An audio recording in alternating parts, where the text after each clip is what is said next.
March is Colorectal Cancer Awareness Month. It is the second leading cause of cancer-related deaths in the United States. That's right. Colorectal cancer is highly preventable, though, through lifestyle changes. Our 90s medical expert, Dr. Payal Kohli, is joining us now to talk a little bit more about this. Dr. Kohli, good morning. Good morning. Something I think that's kind of alarming about this, it feels like it's a trend with all cancer, but specifically when we're talking about colon cancers, we're seeing this more and more in young people. Very much so. In fact, in people under the age of 50, it used to be thought that cancer, especially colon cancer, was a disease of aging. But if you think about what our colon does, it detoxes our body, right? And so the thinking behind this is we're putting more toxins into our body through our food, all the processed food, more alcohol, being more sedentary, which can obviously affect the inflammation in our body, being more obese than usual, and even changing the bacteria or the microbiome of our gut. And all of that is contributing to more inflammation that's then leading to more colon cancer. What is the biggest challenge when it comes to being diagnosed and prevention? This is a tough one, and it's sort of a catch-22 because, as you said, it's one of the most highly preventable cancers. Right. But we have this phenomena called the screening gap, where 1 out of 3 adults eligible for screening don't get screened. We know that if we did a better job screening, we would reduce colon cancer deaths by 70%. Wow. But if you think about the colon, it's a tricky organ, right? Because it's hollow, and it's designed to hold stool, which is bulky and big, so it can easily hide a tumor without declaring itself. So people often say, oh, I feel fine, my bowel movements are normal, I don't need to worry.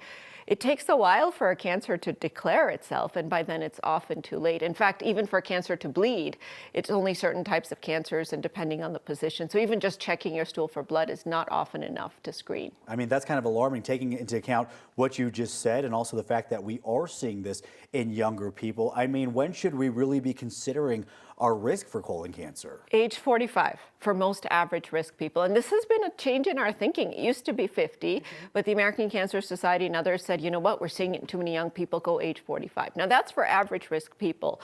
Certain races like African Americans are much higher risk. If you're high risk because of your family history or because you've had a first-degree relative who had a colon cancer, then you either start at age 40 or 10 years before that first-degree relative. So if you had a brother who had a cancer at 42, you start screening at 32. And that's why I feel like even the young people need to start thinking about their risk and talking to their doctor about whether they should start screening. This is why you also need to know your family history. Yeah, I mean, that's a huge part of it. I mean, you said 70% of this can be cut down. Do you think that insurance companies will change the age and like move it earlier so that if you do feel like something is off, you can get it? Because I know it can be thousands of dollars if you're not approved for it, if you're not 45 plus. Right. I think if you have symptoms, you absolutely need a colonoscopy, regardless of your age. So if you have bloody stools, you have diarrhea, you have abdominal pain, you have abnormal bowel movements, talk to your doctor about getting it.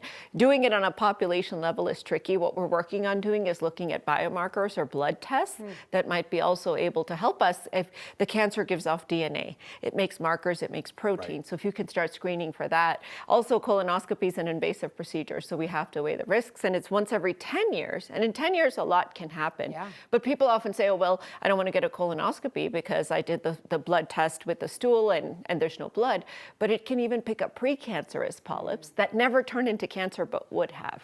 We're out of time, but I feel like this next question I want to get in is pretty important because, of course, you're talking about screening. Those of us who aren't eligible to be screened right now, what can we be thinking about in our own lifestyle to change to prevent the risk of colon cancer? If you watch your weight, keep it a healthy weight, limit that alcohol intake, don't smoke, really watch what you're putting in there. No red meat, no ultra-processed food.